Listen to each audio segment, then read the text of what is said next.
Hello everyone, welcome back to my YouTube channel. If you're new here, so welcome. This is Jawad Ahmed from Chess Institute.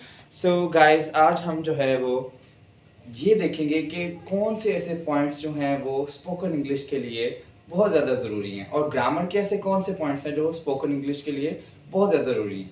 So here are 3 points which is tenses. The first point is tenses and the second one is parts of speech.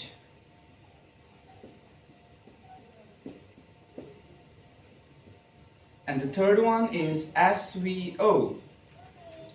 So basically tenses जो हैं जिसको हम कहते हैं कोई ज़माना है या दौर है या हुकूमत,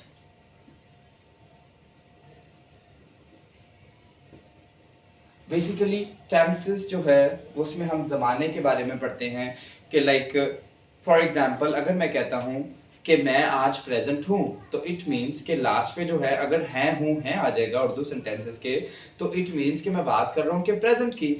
और बिल फर्ज अगर मैं कहता हूँ कि मैं कल स्कूल आया था तो लास्ट पे जो था है वो शो कर रहा है कि मैं कल आया था, यानी कि मैं पास्ट की बात कर रहा हूँ. सो when we are speaking English, we are using these tenses, and also when we're talking about time, so that then we use these tenses. So another part, parts of speech. Parts यानी कि हिस्से, speech यानी कि कोई कलाम है या कोई बात है. So basically parts of speech यानी कि हम बात करने के जो है वो हिस्सों के बारे में पढ़ेंगे. Next SVO. So S means subject, V means verb, and O means object. So what should we mean by here subject? Subject का क्या मतलब है? Subject कहते हैं जो काम करता है, जो काम करता है उसको हम कहते हैं सब्जेक्ट. और वर्ब जो भी हम एक्शन प्ले कर रहे होते हैं उसको हम कहते हैं verb. And the last one is जिस पे काम हो रहा होता है, यानी कि जो जिस पे काम हम कर रहे होते हैं वो हमारा क्या होता है, ऑब्जेक्ट होता है. So basically these are the 3 parts which is very important in spoken English. So first of all, like which I am gonna discuss. The first point is, the second one is parts of speech. So today आज का जो हमारा topic है वो है parts of speech.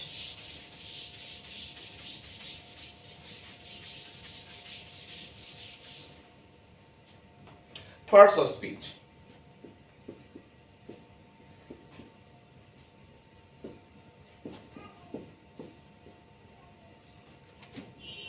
So how many parts of speech?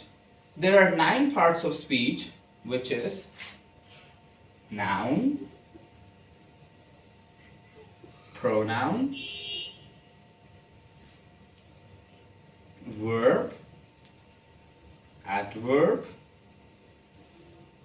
adjective,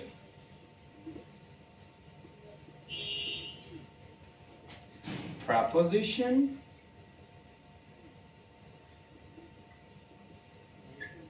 conjunction.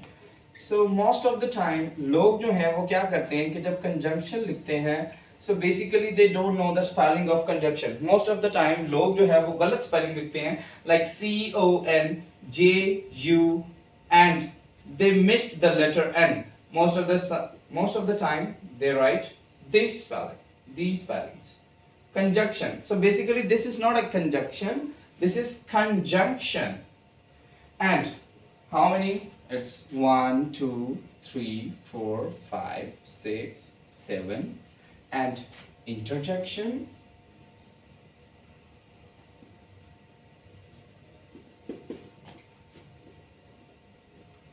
and the last one is article. So basically article, most of the time जो लोग हैं वो कहते हैं कि भाई 8 parts of speech हैं, but here I added the last one is which is article. and ये आर्टिकल जो है वो हम बचपन से पढ़ते आ रहे होते हैं, लाइक आर्टिकल में आ जाता है कि there are two kind of articles, for example indefinite article and definite article. So the first one is noun. Everything in the universe that is lifeless और लिविंग थिंग. हर वो चीज दुनिया में जो जानदार है या वो बेजान है लेकिन उसका कोई नाम है. ठीक है, हर वो चीज जिसका कोई नाम है वो क्या है, नाम है. So everything in the universe that has lifeless और living thing but it has a name, so that's why I'm calling the noun. So basically the first part of speech is noun. So in Urdu, noun meaning is ism.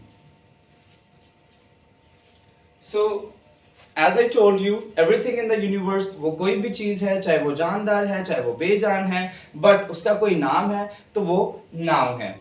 अब next आ जाता है pronoun. So most of the time लोग जो है वो इसमें अटक जाते हैं कि भाई प्रोनाउन क्या है. तो आज मैं आपको ये बताऊंगा कि प्रोनाउन क्या है. प्रोनाउन बेसिकली नाउन की रिप्लेसमेंट में इंस्टेड ऑफ अ नाउन हम यूज करते हैं pronoun. So basically there are 7 parts of speech. There are, for instance, he, she, it, I, we, they, and you. So these are the 7 pronouns. Like for example, if I'm writing the story or essay, और उसका नाम जो है, कोई भी story में नाम है या कोई भी स्टोरी में जो है वो किसी भी चीज़ का जो है अगर कोई नाम आ रहा है और फॉर एग्जांपल वो बार बार जो है वो रिपीट हो रहा है, तो उसकी रेपिटेशन को कम करने के लिए, मैंने अपने टाइम को सेव करने के लिए मैंने क्या किया, मैंने प्रोनाउन का जो टॉपिक था उसको इंट्रोड्यूस करवाया. For example if I am writing Saad is going to school. So if I'm writing this name again and again for the repetition, I'm instead of a noun I'm using pronoun. For example, साद है, साद एक single लड़का है और साद की जगह पे मैंने क्या इस्तेमाल किया, मैंने ही इस्तेमाल किया क्योंकि ही जो है वो लड़के के लिए इस्तेमाल होता है. So he is going to school. So when we use instead of a noun we use what, we use pronoun. और pronoun को हम कहते क्या है, pronoun का मतलब है okay. So basically instead of a noun what we use is pronoun. और pronoun का मतलब होता है इसमें ज़मीर, यानी कि हम किसी ज़मीर के बारे में बात करते हैं. So इसमें ज़मीर बेसिकली आप देखें कि एक जग है. फॉर एग्जांपल अगर मैं कहता हूँ कि एक मैंने जग लिया और उसके अंदर मैंने पानी ऐड किया, तो जितनी जग की कैपेसिटी है हम उसके अंदर पानी उतना ही फिल कर सकते हैं, ना कि अगर हम जग की कैपेसिटी के मुताबिक उसमें पानी फिल कर सकते हैं. तो इसी तरह स्पोकन इंग्लिश में भी क्या होता है कि आप जो है वो अपनी कैपेसिटी के मुताबिक जो है वो काम को याद करें. ठीक है, और अगर आप ये चीज़ें जो है वो आपकी क्लियर हो जाती हैं और आपको समझ आ जाती है कि एक्चुअली नाउन है क्या या प्रोनाउन है क्या और हमने उसको कैसे यूज़ करना है, तो आपको इंग्लिश बोलने में आसानी हो जाती है. फॉर एग्जांपल अगर आप देखें कि बार बार नाम रिपीट हो रहा है तो आपको बार बार लिखना पड़ेगा, और जब आप बार बार लिखेंगे तो उससे क्या होगा कि आप भी जो है वो सिक ऑफ हो जाएंगे कि फॉर एग्जांपल भाई ये वर्ड बार बार आ रहा है और मैं इसको बार बार रिपीट कर रहा हूँ. तो आप क्या करेंगे कि उसकी नाउन की जगह पे आप क्या इस्तेमाल करेंगे, प्रोनाउन इस्तेमाल करेंगे. और basically how many pronouns do we have, there are 7 pronouns which is he, she, it, I, we, they, you. So he अगर हम लड़के के लिए बात करें तो ही का मतलब होता है वो. अगर शी हम लड़की के लिए इस्तेमाल करेंगे तो फिर उसका मतलब है वो ही मतलब है, लेकिन वो 3 किस्म के होते हैं. लेकिन अगर मैं लड़के के लिए इस्तेमाल करूंगा तो बेसिकली वो ही वो है, और अगर मैं लड़की के लिए इस्तेमाल करता हूं तो शी. और अगर मैं वो ज्यादा के लिए इस्तेमाल करता हूं तो फिर मैं क्या इस्तेमाल करूंगा, फिर मैं दे इस्तेमाल करूंगा. और इट कहते हैं ये को, और आई कहते हैं मैं को यानी मैं, और वी कहते हैं हम, और यू कहते हैं आप यानी तुम.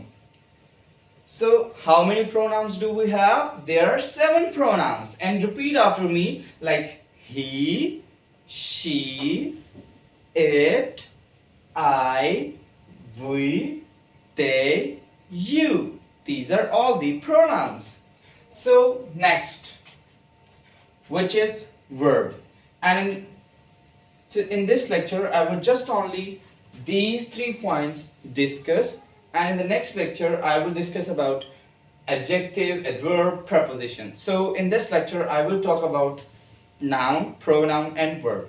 So the next one is verb. Verb किसको कहते हैं? Verb कहते हैं हम फेल. लाइक इन उर्दू हम कहते हैं कि भाई जो हम एक्शन प्ले कर रहे होते हैं, जो काम हम कर रहे होते हैं, वो क्या है? हमारा वर्ब है. लेकिन उर्दू अगर मैं कहता हूँ कि भाई उर्दू के अंदर नून अलिफ ना में जितने अल्फाज हैं, नून अलिफ ना से जितने भी अल्फाज हैं, वो सारे क्या हैं? वर्ब है. लाइक भाई आपके ज़हन में अब सबसे पहला सवाल आना चाहिए, भाई ये बंदा क्या बात कर रहा है कि भाई नून अलिफ ना से जितने अल्फाज हैं वो सारे वर्ब हैं. लाइक फॉर इंस्टेंस, लाइक लिखना, पढ़ना, उठना, बैठना, सोना, जागना, रोना, धोना, these are all the verbs. और इनके लास्ट पे आप खुद चेक कर सकते हैं कि भाई सबके लास्ट पे क्या आ रहा है? नून अलिफ ना. फॉर एग्जांपल ये देखें, लिखना, पढ़ना.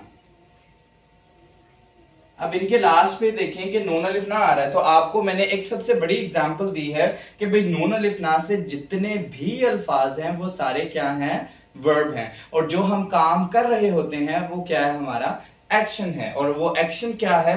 वर्ब है. सो गाइस, अगर आपको ये लेक्चर जो है, जो आज के लेक्चर में जो है वो हमने क्या पढ़ा? नाउन, प्रोनाउन और वर्ब. और अगर आपको ये लेक्चर जो था वो बड़ा इंफॉर्मेटिव लगा तो please go into the comments और मुझे जरूर बताइएगा कि भाई ये लेक्चर आपको कैसा लगा. और नेक्स्ट लेक्चर में मैं आपको पार्ट्स ऑफ स्पीच के next 3 parts which is adverb, adjective and preposition, मैं ये 3 पार्ट्स जो है वो आपको नेक्स्ट लेक्चर में बताऊंगा. सो अगर आप इस चैनल पे न्यू हैं तो आप मेरे चैनल को सब्सक्राइब भी करिएगा और बेल आइकन भी ज़रूर दबाइएगा ताकि आपको न्यू आने वाली वीडियोस जो हैं वो टाइमली मिल सकें. So thank you so much guys for your precious time. Bye.